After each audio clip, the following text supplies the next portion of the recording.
Hey, welcome back to the channel, the Hanging with Herky channel. Is 5 fears people have about road tripping. Reservations we had when we started out for Alaska was Denali National Park. Hey, welcome back to the channel. Here's Herky.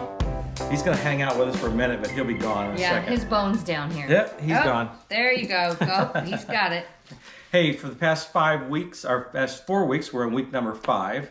We've done these 5 things, so it's 5 things, 5 weeks of these 5 things. Right, and this week is 5 fears people have about road tripping.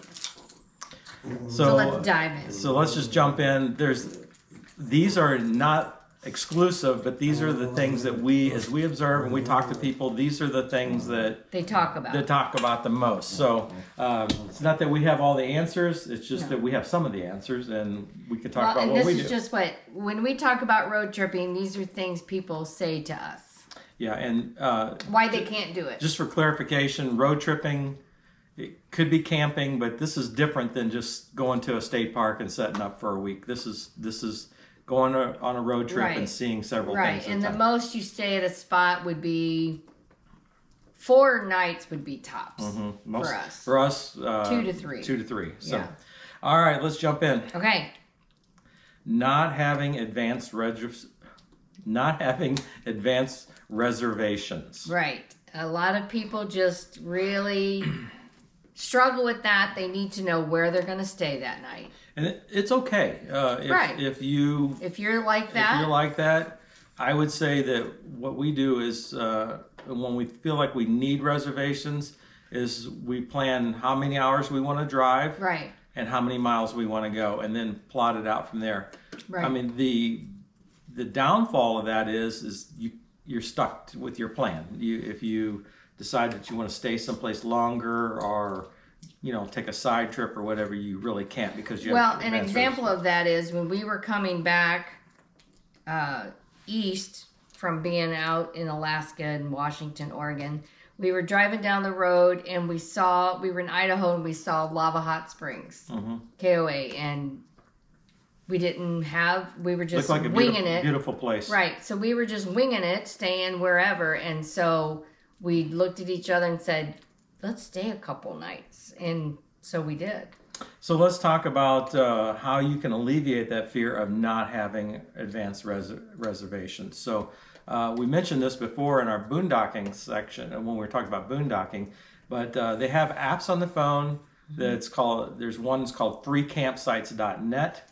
That's a good thing to use if you're just wanting to stop for a few hours. And the other thing is iOverlander has a good. Well, there's KOAs everywhere. Yeah, and KOA is a little pricey, honestly, but they have a really nice app, and you can kind of plan a few hours in advance. You can get on there and see if you got anything. Right. The worst case scenario is if you can't find something, you're on a Walmart or a Cracker Barrel parking lot. And then Cracker Barrel, you get a good meal. Walmart, you can provision. A lot of people. It all works. A lot of people use Harvest Host or We've not done that. Boondockers Welcome. We had a subscription to Boondockers Welcome, and we didn't like it. We didn't. We didn't really try it because. We tried to try it. Coming back from Alaska, we were in Canada, and the places we wanted to stay were full. Our main thing about Harvest Host and Boondockers Welcome is after we've traveled all day long, we don't really want to. We don't want to visit. I'm sorry. We want to plug in a DVD, eat our dinner, watch our episode of Andy Griffith like we normally do, and we want to go to bed. Right. So that is one of the reasons why we don't use that. But it's an option. So having advanced reservations. So I would say that you don't have to have advanced reservations between recreation.gov, KOA, iOverlander, and freecampsites.net. There's plenty of options. Yeah. Can you think of a time? Well, maybe on 4th of July weekend. But then God took over. So. Yeah, we actually stayed at a place that God was working on our stuff. Yeah. So There is times if you look at holiday weekends and things like that, it's a good thing to have advanced reservations. So Right. if you're planning a long road trip, you can have every couple of weeks or every few days you can have a planned stop if you want. Well, the only reservations we had when we started out for Alaska was Denali National Park. We knew It's quite popular. Right. And so what we did is what was available, so we booked that week, and then we built the trip around that.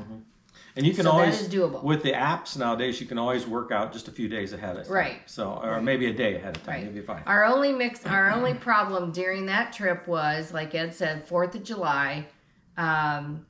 So we were going to spend 4 days on Walmart parking lot. And if you've watched our stuff, you know that the hitch came disconnected from the van. And so we had to find a shop to fix it. And then Ed was talking to the owner, wanted to know where we were staying next. And Ed said, well, Walmart parking lot. And he said, oh, no, you're here. So we stayed on his parking lot for 4 nights. I have noticed that as I watch the travel pages, a lot of people just ask at a restaurant if we could, a restaurant or something like that. Hey, can I just stand in your lot tonight? And it's like, yeah. So don't worry, you'll be fine. Number 2. Car trouble. We know about that. Hey, we are experts on that one. So we usually have a plan. Well, except for when the engine blew, we had no plan because we were told that engine would go for many miles. So that brings up a good point. Nancy does is like have a plan. So don't just wait until your car breaks down. And we're not, aside from maintenance, and you guys know, there's plenty of content on how to do proper maintenance. But aside from maintenance, you could have a 20-year-old car and you could have a 1-year-old car, right? And have car trouble, right? Flat tires, everything like that. But have a plan. Be thinking about. We did not have a plan. I don't feel. Well, not for a blown engine. I had a plan for minor stuff. Right. But there again, God took over because I put it on a Herky's Facebook page, and boom! I mean, we were. So let me give you a few practical tips here. We've got one of the things that I recommend, even if you don't know anything about cars, there's a computer port on the car that you can plug in. And I have this little reader, this code reader. It's called OBD reader. And you plug it in the thing. So if your check engine light comes on, you can plug it in. I think I spent $25 on this. You can plug it in. It's under the seat of our van. And you can read the code. So if it tells you what the show code... them where the port is. So yeah, here's a picture of it. So if you plug that in, it'll give you a code. And then you take this code and just Google it. And you can determine if this is something that's, a major deal breaker, like you don't. Or need the gas cap's not on all the way. Yeah, most of the time it's not a major deal. So I recommend traveling with one of these. The other thing that you can do is go to any AutoZone or O'Reilly's or any of the national chains, Napa. They all have code readers, and most of those guys that work there are pretty knowledgeable about things, so they could give you a good feel for what it is, whether or not you can drive some more with it. So the other thing we found is and if you have car trouble and you do need a repair shop, of course there's reviews on Google, but those are hit or miss. The local auto parts places are very good about recommending. They know the guys that in the area that pay their bills on time. They come and get their parts from them. Yeah, they know those guys. So, if a guy's going to rip you off, he's going to be ripping off his vendors too. Right. So if you want a good, honest person, ask the guys at the auto parts stores. Right, and we did that. We did that in Valdez when I needed the tire flipped. Right, but I was talking about when the engine blew and we were at AutoZone, or where is it? We were at O'Reilly. O'Reilly, okay. And so they told us of a shop, and so we limped over to the shop, And I mean, they were fabulous. They were busy out the wazoo. They couldn't get us in, but they loaned out a jack, and they nice. came over and just listened, and just very nice, So if you're worried about car trouble, make sure that you follow. Do your maintenance ahead of time. Right.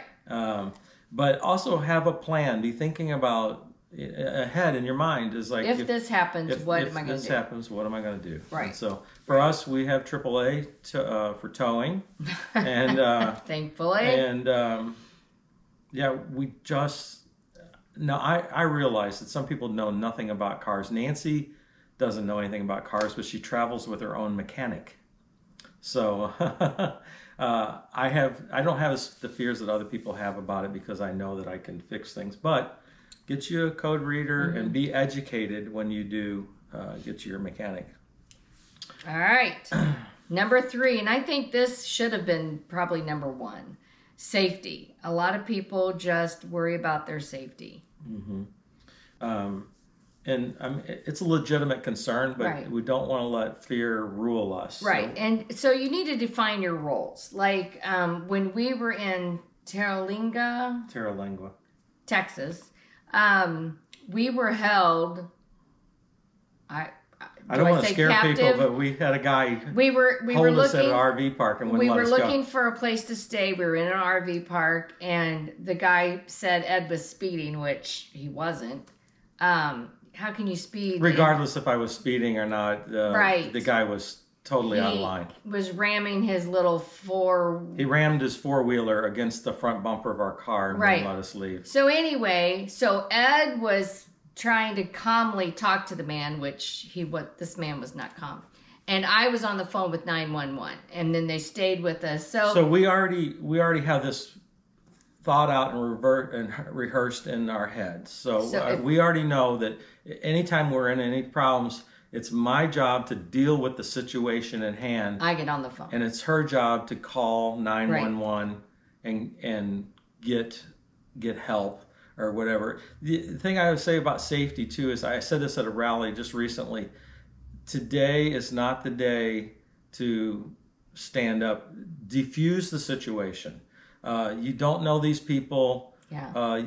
You don't have to be right. You don't have to be right. Right. Just diffuse the situation and get the heck out of there. Right. But we do have people are not dealing with full death. Yeah. It's a crazy world we live in. Right. Now we've put on a lot of miles. We have not been in. That was the only time I felt unsafe, scared, to death. Yeah. Deliverance kept going over in my mind. But we'd already had a plan together ahead of time, and I would say for you, those of you that travel singles, have a plan together. Yeah. No, don't just get yourself in that situation and know. And another thing, and I don't know how many people travel with a GoPro, but Ed switched on our GoPro and just set it up in the dash so that we could have. And nowadays, a second backup. Since that incident, we are on camera 24 hours. Right. We front and back. The van has surveillance on it. Right. And the cameras run all the time. So. And he can just reach up and click, and it'll save that footage. So it holds the footage for several hours, but if I need to save it, I can push the button and save that. So. But at that anyway, we also have. We also have the bear spray. Oh, yeah. Well, for safety, yes. So, for safety. So here's what we travel with. So in our Runaway, we have like that shelf above, and it has like a little lip. So this hangs on that lip right by the door, always. And this is pepper spray. And then we have our bear spray that is right by the door, also in a tub right by the door.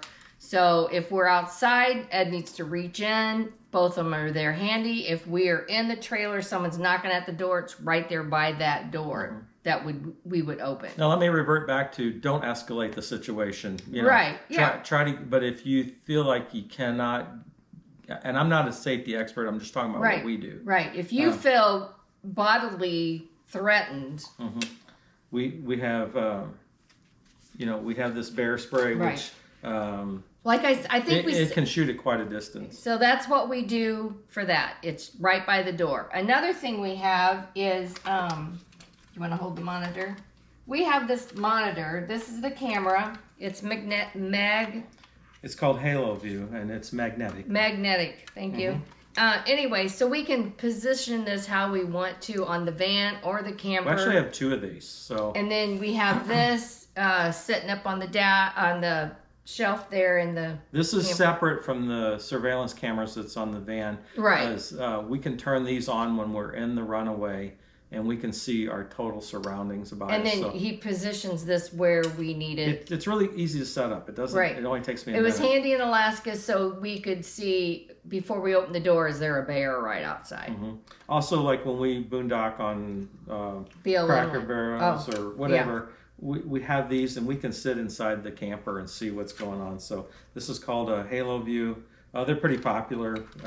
You can buy them on Amazon or just about any place. So that is the other thing we do as far as safety goes. It really helps out. Just being able to know what's around you. So that's what we do on number 3 there for safety. Those are just some, but main thing is just have a plan and don't escalate your situation. Yep. All right, number 4 is health. There's people that are concerned that they'll get sick, or they don't have the stamina to do the trip. Well, with stamina, I mean, just hold up for a couple of days. Pace yourself. Right. And then, if you're feeling tired and just, get a KOA, get a campsite with electric, and just stay there until you're rested up and you're ready to go again. Yeah. I think Nancy mentioned in another video is we have medications for about every possible scenario that you could think of. So and then we have our daily meds with us, and then we take enough medication we've planned in advance that we need, and a little extra. And when you're shopping with the Walgreens and CVS's of the world, you can always run in and. Well, not only that, they have a doctor on, so you could go there and like CVS. We were traveling one time with Ed's younger sister, and our niece got sick, and so we went to a CVS. She had mono, so we got the meds that she needed, and we kept going. So our doctor also prescribed just an antibiotic to us that we can call. So we have some antibiotic in the van that we can. We're fortunate we have a friend that's a doctor, and we can call her and say, is this okay? And we can do it. So, and as far as Herky's health, I mean, we're also fortunate in the fact that his old vet who retired, we still go to the same veterinary, but we just have a different vet. And so if something is wrong with him, he lets us know. He's also a watcher of the channel. That's what I mean. He follows the channel. So when Herky got his toenail ripped out in Oregon, and we had said on camera what we were doing, he messaged and said, "You're doing exactly what we would do if you brought him in." So we felt so much better. So as far as the 3 of our health, we think we have that covered. So I think when it comes to the fears that people have, you can see one of the underlying themes here is be prepared and have a plan. So that is the same. And if you have any questions, I mean, just ask us, because we're an open book sometimes, I feel like. So number 5, people don't know how to get started planning a road trip. So we do several different things with this. So Ed likes to research. So he researches on the net. We watch videos. He reads books. Maps, you name it. And the other thing too is people know that we do this, right? Oh, so, yes. We get a lot of suggestions from a lot of people. Yeah. Have you been here? Have you done that? I'm like, oh no, put that on the list. And the best thing to do is when you're in areas, talk to people. When you're pumping gas and there's a guy next to you that's got an RV or that's a camper. how we found out about the White Mountains up in New Hampshire. Yeah, you just start talking to people that are fellow travelers, and you learn a lot. Now there is some tips, and that we have. There's a website called Roadtrippers that's really good. You can get on there and you can plan your route. I think there is a subscription based on that. I can't remember, but I'm on there all the time. Roadtrippers is really good, and it'll have all the things that you need to see in the area, and that's a good way to plan. Research on Facebook. Just about any area you want to go to has a Facebook enthusiast. So yeah, we just joined one this week. It's called the Great Circle Loop, I think it is. So it's people that are doing all the Great Lakes. So and we just joined that. What's some other ones we belong to? I belong to a lot of Alaska ones. Route 66. Mm-hmm. There's a one called Route 66 World. Yeah. I recommend that if you're interested in Route 66. There's another one called Blue Ridge Parkway has one. Blue Ridge Parkway. Roman Rich. Yeah. Has a YouTube channel and a Facebook site dedicated totally to Route 66. Yeah. Yeah. And then there's national parks, of course. There's state parks that I belong to here in Indiana. Mm-hmm. I think every state would probably have that, I would imagine.